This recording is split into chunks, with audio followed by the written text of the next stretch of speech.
After watching the first video for the Clients on Autopilot training series, you now have a bit more clarity around the 4 pieces that are missing from most mompreneurs' lead generation strategy, which is an amazing start. Sometimes awareness around what not to do is the first step in creating a lead generation strategy that actually works to help you hit all of those goals you have for yourself and for your business. Now, the number one question I got back from y'all revolves around missing piece number 1. You're not speaking to your ideal client's pain point. You're speaking to the pain point that you know they have, but not what they identify they have. I got flooded with questions around this missing piece. Things like, okay, so I get what you're saying, but how in the world do I go about knowing the dialogue that's going on in my ideal client's brain? It's not like I have a stream of ideal clients who are waiting on my beck and call to answer my questions. Or something like this. How do I speak to their pain points without victimizing them? I don't want to be the woman in the online space who keeps telling them what they're not doing. Or even this. Do I really have to speak to pain points that my ideal client is experiencing in order for them to buy? Is there a better way to market my services that doesn't focus on the negative? And so you might have that dialogue or something similar to that dialogue running through your mind right now. In today's Clients on Autopilot training series video, I'm going to be addressing these concerns and walk you through a heart-centered marketing strategy to help you wrap your head around this concept a bit more comprehensively. The goal of today's video is pretty simple. It's to help you identify the pain points your ideal clients are dealing with, to meet them where they are, and to make them saying yes to your services a whole heck of a lot easier by helping them to see that you understand them, that you know them, that you either are or have recently been them. A lot of times our ideal clients, the people that we serve through our businesses, are ourselves. We just may be a step or two in front of our ideal clients. Think about it. You probably had the same pain point at one point in your life that your ideal client struggles with. So part of your job with your marketing is to show your ideal clients that you understand them because you've been in their exact shoes. And when you can do this, when you can start developing and implementing a heart-centered marketing strategy, that's when your ideal clients start gravitating towards you. That's when you'll become a client magnet, and that's when scaling your business to 6 figures is absolutely possible for you. Today, I'll show you the second step in helping you to start attracting absolutely ideal clients by leveraging their pain points in a way that is relatable, empowering, and action-oriented.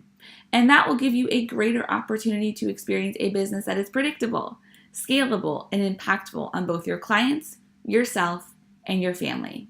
Are you ready to dive in? Okay, so first, your potential clients don't buy from you because of usually one of 2 reasons. The first is that they don't believe that your program works. And second is that they don't believe that your program will work for them. Once you bridge this gap, this is when it will be a whole heck of a lot easier for your potential clients to say yes to working with you. So how do you do this in a way that isn't degrading, annoying, or constantly bringing up what your ideal client isn't doing? It's a combination of a couple things. The way you're going to do this is by doing market research all the time. You constantly need to be polling your audience for feedback on what it is that they are experiencing. I love doing this in Facebook groups because usually Facebook groups, at least the more successful ones, are oriented around a singular pain point.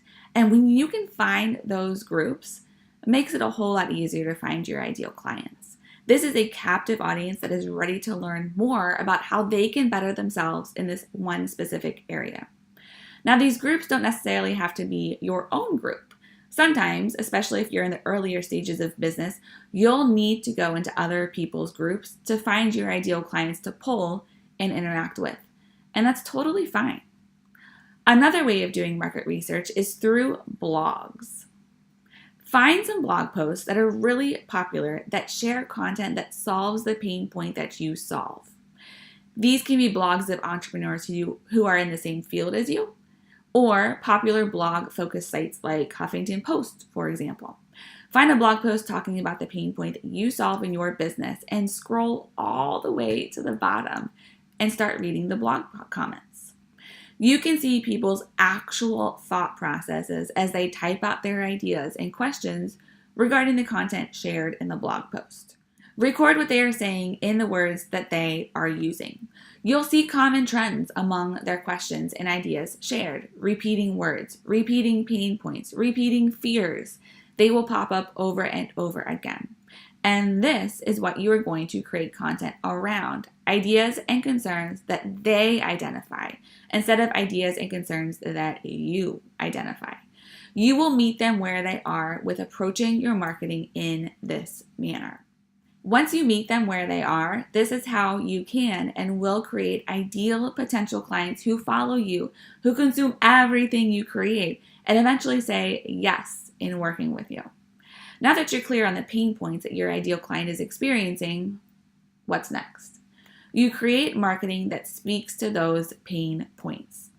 As you go through your market research, it's important to identify if these pain points that you recorded are internal or external pain points. And if you haven't read the book, Building a Story Brand by Donald Miller, after you watch this video, go and download it immediately. Y'all know I like to teach through examples, so let's walk through the idea of internal and external pain points by using our example from video number 1. Let's say you are a personal trainer who helps women lose the 10 to 30 pounds of baby weight post-pregnancy. Internal pain points revolve around the internal dialogue your ideal client is having regarding the pain point they are experiencing. So using our example, your ideal client might be doubting if she can ever actually lose the weight. Is she going to ever be able to make the changes that she knows she needs to make, running on the little amount of sleep that she is experiencing? She's wondering if the weight she gained in the places she's never gained before is ever going to go away. Or is she going to be uncomfortable in her own skin for forever? Usually the internal pain points are much, much more emotional. External pain points are more practical and obvious. External pain points are the surface level pain points that gets your ideal client's attention. Usually it's the thing that gets them in the door to start paying attention to you. Again, using our example, external pain points for your ideal client in this case may be wanting to fit back into their skinny jeans, or avoiding the 3 p.m. crash in energy that she experiences every afternoon. External pain points are a bit easier to identify, and while they need to be used and can be a great way to grab your client's attention, it's the internal pain points that are going to turn them into raving fans and eventually buying clients. And so this is the structure you're going to orient your content around, your ideal client's internal and external pain points. Now, you may be concerned about constantly speaking to pain points. You don't want to seem negative constantly. And so I want to offer a bit of a mindset shift here. People buy to solve a pain point. Think about the things you buy to solve your pain points. For instance, I subscribe to Instacart for grocery delivery because going to the grocery store with 2 kids is a 2-hour ordeal, not to mention ridiculously stressful. I buy beauty counter makeup because I like their toxic-free products and they're equally amazing and high quality. I hit the Starbucks drive-thru to give me a jolt of caffeine after a long day of momming and business owner-ing.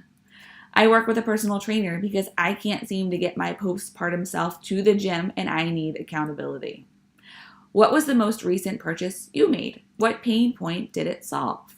No matter how big or how small, you bought to solve a specific pain point. And so that's what your business does. It solves pain points. By speaking to your ideal client's pain points in your marketing, you're actually making the buying process easier for them. They're seeing that you understand them, their pain point, and that you can actually help them.